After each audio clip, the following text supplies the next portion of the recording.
Back at it again with another impromptu video. I'm not gonna lie, I kind of like making these impromptu videos because when I'm working out, my mind just runs at like a mile a minute and I just get so caught up in thinking about shit that can help motivate you guys and myself, primarily myself, but that I could think of to motivate you guys to get you to where you want to be. And a lot of these things, whenever I'm thinking about them, they stem from things that I tell myself. And then the second thought is, okay, well, how can I distill this down and make this applicable for other people? So the thing I was thinking today, I was thinking really was just more of a encouraging message. There are so many things that we try to accomplish, at least for the most of us. I know some people out there are okay with being average, and that's okay if you want to be average. But like I said in my last video, it's time to go all in. Feel free to check it out. There's a high likelihood that the average life that you aspire to live, or the average life you're content to live with, is not going to be the best experience. And more importantly, when I think about living to our highest calling, right? Our highest example, being the very best version of ourselves, it takes a lot of work. And throughout all of that, where the encouragement comes from is, I just want to take this time to say, first of all, I don't know you. Right? I have no idea who could be watching this. However, I do want to say, regardless of who you are, I'm proud of you. Hold on, I gotta fix my chair, sorry. Yo, my chair is fucking up. If any of y'all want to buy me a chair, that'd be great. But no, seriously, I'm proud of you. I'm proud of you because you continuously show up. You continuously put in the work. And regardless of whatever happens, you always bounce back. You always bounce back. You have such a talent, such a skill, such a way of doing the thing that you do that no one else could do it. So it's time for you to keep pushing, keep going towards those goals, and never mind what the haters say. It's funny because the content that I make, like I make a lot of dating and relationship content, even though to be quite honest with you, as much as I like making that kind of content, what I really like to make is stuff like this. But it's funny because that kind of content gets all the views.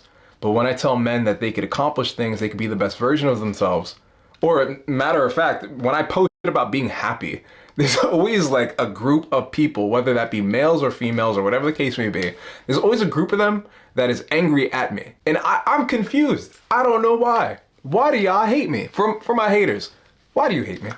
You hate this face?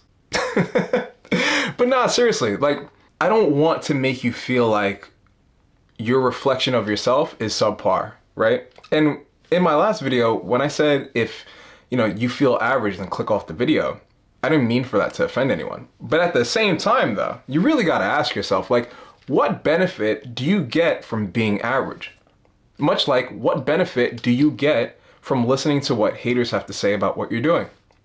I remember when I first made YouTube content. In fact, I actually started off with a podcast. I used to make podcast-based content, which I still do from time to time. I just want to have like guests on it and turn into a video thing. But I used to have a audio-only podcast. It's still up. You can go onto basically any podcast streaming service and look it up. It's called Back to Center Podcast. It used to be a weekly thing. Once I hammer on some goals that I have for the YouTube channel, once I get through with those, then I'll go back to making podcast content. Maybe it'll be monthly or bi-weekly, but whatever. Go check it out. It's a cool experience, cool thing to listen to if you're like driving or something. But anyway, when I first started making YouTube content, a part of me was worried that my neighbors would think a certain way about me, or the people that I know would think a certain way about me, or my family, friends, girls, whatever the case may be. I was so caught up in the thought that, oh damn, what are people gonna say? And this goes for everything that I used to do. And I think regardless of that fact, I would do it anyway, but I would never do it to the best of my ability. Like, I would hold back because I was worried someone would critique me or someone would have something to say. And I'm saying f all that shit because it's important to remember, A, you're not here for a long time. Our life is very finite. The Bible says it's nothing but a vapor. And it's true. Because in the grand scheme of things, you're here and then you're gone. A good example is my brother. I was 17 years old. I seen my brother one day, talking about sandwiches. I ate a sandwich because I used to be a fat kid growing up, so I ate his food. Whatever. He forgave me. And then the next day he died. Yeah, that fast. That fast. And, that kind of thought process, or just that happening, it puts a lot of things in perspective because it's true. You know, like, yo, you don't know when you're going to die. You really have no idea. And here you are acting like you know you're going to wake up tomorrow. Same thing with my brother Jerry. If anything, that just further reinforced how I felt. And it kind of pushed me to the edge. Pushed me to, okay, man, what is it that you want to do? What are the things that you want to create? What are the things that you want to accomplish? You can't accomplish that shit if you're so worried about what other people think of you. You'll never make it. If you're worried about what your parents think of you, if you're worried about what your friends think of you, your coworkers. Side note, that's like the last group of people you need to be concerned with, like your coworkers. This is a complete side note. Your coworkers are not your friends. I don't care what you think. Your coworkers are not your friends. Like, yeah, here's a funny but stupid story. I remember when I was dating my ex back in like 2017, 2018. She used to work at a physical therapy office while I was working at Equinox. And when she was working there, her birthday came around, obviously, and she was working at the office that day. And she reached out to me, you know, we spoke after work and shit.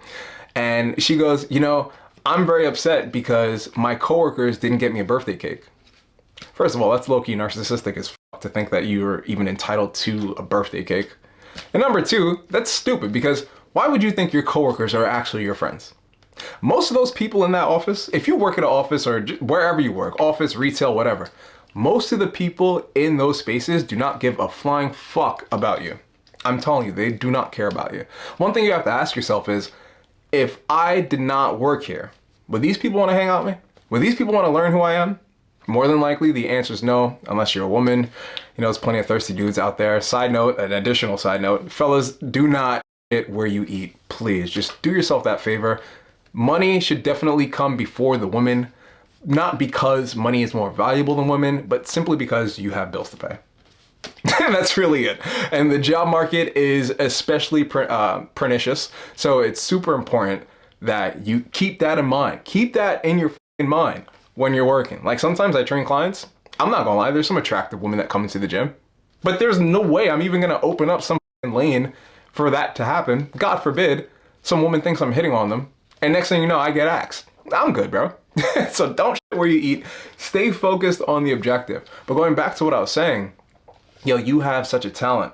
You have such a capability to do the thing that you're doing. Just insert what you're doing here, right? To motivate yourself. But it's important to keep that in mind that you are holding yourself back if you're worried about what people are going to think about you. Even if you're doing the thing, but you're pussyfooting around because you're worried about what other people think about you, you're never going to get to where you want to be. Pull the Band-Aid off, man. Take the mask off. Take it off. Be who you are. This is me. This is me. I mean, obviously there are other moments where I could show a range of emotions, but this is who I am. You meet me in the middle of the street and talk to me, this is what you're going to get. So it's important to keep that in mind because although you might think that you're very subpar or very normal or average, to someone else, you're probably not. Yo, to someone else, you're probably living the life of their dreams.